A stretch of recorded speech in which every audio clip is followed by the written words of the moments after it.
Hello champions, welcome back to Edugrown. This is Preeti Gupta, आपकी Hindi educator. तो सबसे पहले बच्चों हम जानना चाहेंगे आप सभी की स्टडी कैसी चल रही है। उम्मीद है आप सभी अपनी स्टडी के ऊपर काफ़ी अच्छे से ध्यान दे रहे होंगे। तो बच्चों इस सीरीज़ को आगे बढ़ाते हुए हम पहुंच गए हैं अपनी थर्ड बुक की ओर, जो कि है हमारी स्पर्श। जैसा कि आप सभी ने देखा, हमने अपनी पहली बुक क्षितिज, सेकंड बुक कृतिका कंप्लीट कर ली है और अब हम पहुंच गए हैं स्पर्श की ओर। तो सबसे पहले हम आपको बता देते हैं कि इसमें हम पहले जैसा हमने क्षितिज में किया था, पहले इसका गद्य खंड कंप्लीट करेंगे, इसके बाद हम मूव करेंगे इसके काव्य खंड की ओर।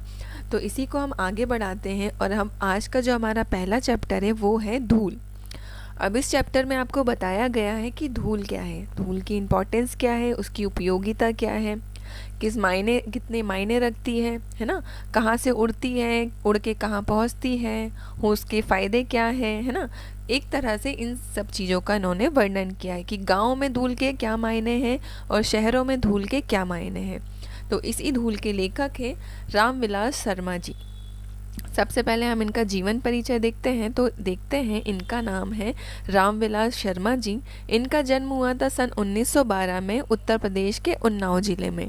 इन्होंने अपनी प्रारंभिक शिक्षा गांव में ही हासिल की तथा उच्च शिक्षा के लिए कहाँ पर आ गए थे, लखनऊ आ गए थे। उसके पश्चात इन्होंने वहाँ से इंग्लिश में एमए किया और बाद में वहीं विश्वविद्यालय में क्या पढ़ने लगे, एज अ प्रोफेसर ये वहाँ पर ज्वाइन हो गए। प्राध्यापन काल के दौरान ही इन्होंने पीएचडी की डिग्री प्राप्त की, मतलब इन्होंने पीएचडी भी कंप्लीट किया है।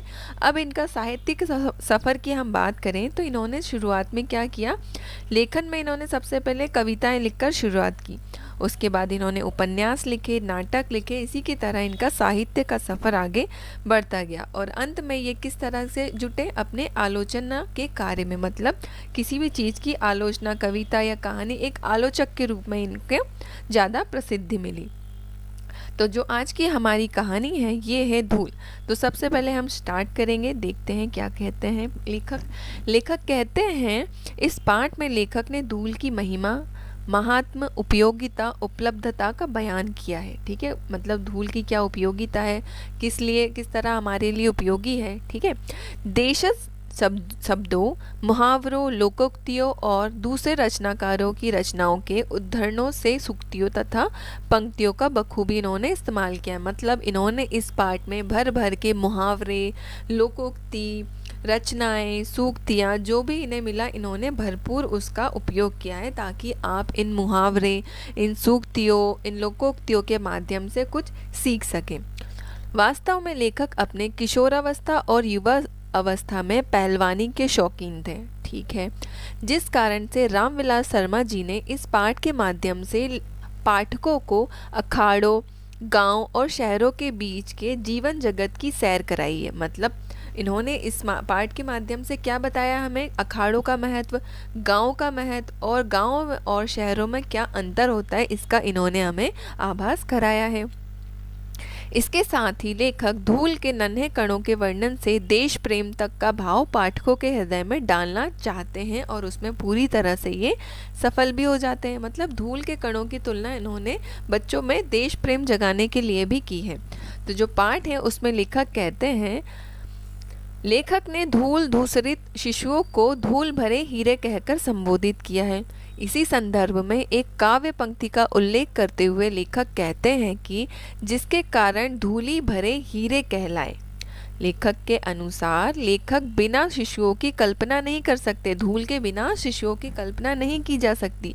हमारी सभ्यता धूल के संसर्ग से बचना चाहती है, वह आसमान में अपना घर बनाना चाहती है। अब लेखक कहते हैं कि बच्चे तो हमेशा धूल में ही लिपटे मिलेंगे आपको। अगर आप देखें किसी गाँव में जाकर, तो यहाँ पे लेखक गाँव की बात कर रहे हैं। ठीक है, वो कहते हैं कि धूल के बिना तो बच्चों की तुलना या कल्पना ही नहीं की जा सकती। आप जब भी देखोगे बच्चों को तो हमेशा गांव के बच्चे धूल में खेलते हुए मिलेंगे, मिट्टी में खेलते हुए मिलेंगे, इसलिए उन्हें क्या कहा है, धूल भरे हीरे कहें।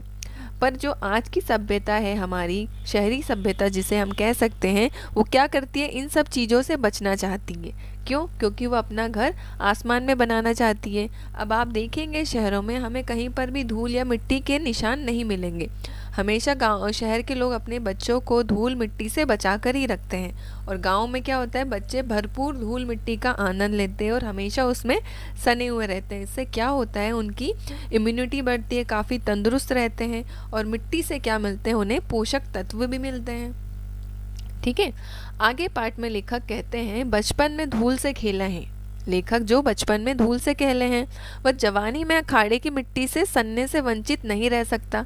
मतलब जो बचपन में मिट्टी से खेला है वो जवानी में अखाड़े की मिट्टी से कैसे बच सकता है, और अगर बचता है तो वो क्या है, उसका दुर्भाग्य ही कह सकते हैं। ऐसा कौन कह रहा है, ऐसा लेखक कह रहे हैं। आगे लेखक कहते हैं शरीर और मिट्टी को लेकर संसार की असारता पर बहुत कुछ कहा जा सकता है। मतलब शरीर और मिट्टी को लेकर बहुत चीज़ें कही जा सकती है, परंतु बात ध्यान देने की ये भी है कि जितने सार तत्व जीवन के लिए अनिवार्य हैं वे सब मिट्टी से ही तो मिलते हैं।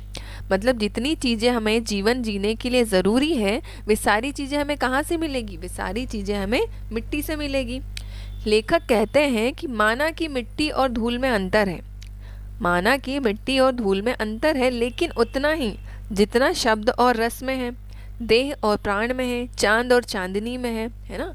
मिट्टी की आभा का नाम ही धूल है और मिट्टी के रंग रूप की पहचान उसकी धूल होती है। मतलब यहाँ लेखक बता रहे हैं कि धूल और मिट्टी में एक नाम मात्र का अंतर है। अगर मिट्टी लाल रंग की है तो उसकी धूल भी लाल ही रंग की होगी, अगर मिट्टी काली रंग की है तो उसकी धूल भी लाल ही रंग की होगी। इसलिए यहाँ पर लेखक क्या बोल रहे हैं, मिट्टी की आभा का नाम ही तो धूल है ना। अगर मिट्टी देह है तो उसकी आभा कौन है, प्राण, है ना। यहीं पे बात होती है कि अगर मिट्टी है तो धूल भी है। आगे कहते हैं प्रस्तुत पाठ के अनुसार लेखक का स्पष्ट मत है ग्राम भाषाएं अपने सूक्ष्म बोध से धूल की जगह गर्दा का प्रयोग कभी नहीं करती। मतलब आपने हमेशा शहर के लोगों को धूल को यही कहते सुना होगा कि धूल है, डस्ट है, गर्दा है, पर धूल गांव में हमेशा धूल को गोधूली के नाम से अमर कर दिया गया है। ग्राम भाषाओं में हमने गोधूली शब्द को अमर कर दिया है। गोधूली मतलब गांव के बच्चे जो खेलते हैं मिट्टी और उससे जो धूल उड़ती है उसे क्या कहते हैं, उसे गोधूली कहते हैं। अब लेखक जी यहाँ कहते हैं गोधूली पर कितने कवियों ने अपनी कलम नहीं तोड़ दी, लेकिन यह गोधूली गांव की अपनी संपत्ति है। गोधूली मतलब गांव की गोपी लोग, गांव के बच्चे लोग जो अपनी मिट्टी में खेलते हैं और उनसे जो धूलें उड़ती हैं उस पर कई कवियों ने अपनी रचनाएं लिखी है। और ये जो रचनाएं हैं, ये जो गोधूली है, ये क्या है, गांव की अपनी संपत्ति है जो शहर के हिस्से में कभी भी नहीं आती। धूल, धूली, धुली, धुरी आदि की व्यंजनाएं अलग अलग है। मतलब इन सभी के अर्थ क्या है, अलग अलग है, पर इन सभी का मतलब क्या है, एक ही है। मतलब इन सभी के व्यंजन मतलब बोलने की चीज़ें अलग है पर इनका अर्थ हमेशा एक ही होता है। धूल का जीवन यथार्थवादी, गद्य धूली उसकी कविता है। मतलब अगर धूल जीवन है तो गद्य धूली क्या है, उसकी कविता है। धूली छायावादी दर्शन है, उसकी वास्तविकता संदिग्ध है। मतलब धूली कैसी है, छायावादी दर्शन है जो जिसकी वास्तविकता कैसी है, एक छुपी हुई सी है। और धुरी क्या है, लोक संस्कृति का नवीन जागरण है। और धुरी क्या है, आज की जो संस्कृति है उसका एक नया जागरण है। इन सब का रंग एक ही है, रूप में भिन्नता जो भी है, लेकिन लेखक कहते हैं मिट्टी काली, पीली, लाल तरह तरह की होती है, लेकिन धूल कहते ही शरद के धुले उजले बादलों का संस्मरण हो जाता है। अब हम धूल को किसी भी नाम से पुकार ले, पर जब धूल उड़ती है तो बादलों में उसका हमको आभास हो ही जाता है। धूल के लिए श्वेत नाम का विशेषण अनावश्यक है, वह उसका सहज रंग है। अब धूल के लिए श्वेत नाम का विशेषण मतलब धूल को सफ़ेद रंग की तुलना कराना तो बिल्कुल गलत होगा, क्योंकि यह उसका एक सहज रंग है। मतलब वो जिसमें मिलेगी उसी रंग की हो जाएगी, है ना। आगे लेखक कहते हैं हमारी देशभक्ति धूल को माथे से ना लगाए तो कम से कम उस पर पैर तो रखे। लेखक कहते हैं ये धूल रूपी हीरे अमर हैं और एक दिन अपनी अमरता का प्रमाण भी देंगे। लेखक रामविलास शर्मा जी को पूर्ण विश्वास है कि इस पाठ को पढ़ने के पश्चात पाठक धूल को यूं ही धूल में नहीं उड़ा सकेगा। मतलब लेखक कहते हैं कि हमारी देशभक्ति तो धूल को माथे से लगाने में है, पर आज के टाइम में आप कम से कम उस धूल पर पैर तो रख सकते हैं, क्योंकि धूल रूपी हीरे को एक दिन हमें अमरता का प्रमाण जरूर देना है। पर इस पाठ को पढ़ने के बाद लेखक ये कहना चाहते हैं आप धूल को कभी भी धूल को यूं ही धूल में नहीं उड़ा पाएंगे। मतलब लेखक को इतना भरोसा है कि कभी भी धूल को आप धूल में यूं ही नहीं उड़ा पाएंगे। तो बच्चों, उम्मीद है आपने इस पार्ट से काफ़ी कुछ सीखा होगा और इसकी समरी आपको समझ आई होगी। तो बच्चों, इसके रिगार्डिंग आपको जो भी डाउट हो हमें कमेंट सेक्शन में कमेंट करके ज़रूर बताइए। और इसके किसी भी कोर्स के रिगार्डिंग आपको जो भी क्वेरी हो या कोई भी डाउट हो तो हमारी वेबसाइट www.edugrown.in पे जाकर आप एक्सेस करते हैं। इसमें आपको काफ़ी कस्टमाइज्ड वे में नोट्स, PDF सारे अवेलेबल मिल जाएंगे, जो भी कि एकदम फ्री ऑफ कॉस्ट है। मिलते हैं बच्चों अगले सेशन में, जब तक के लिए थैंक यू।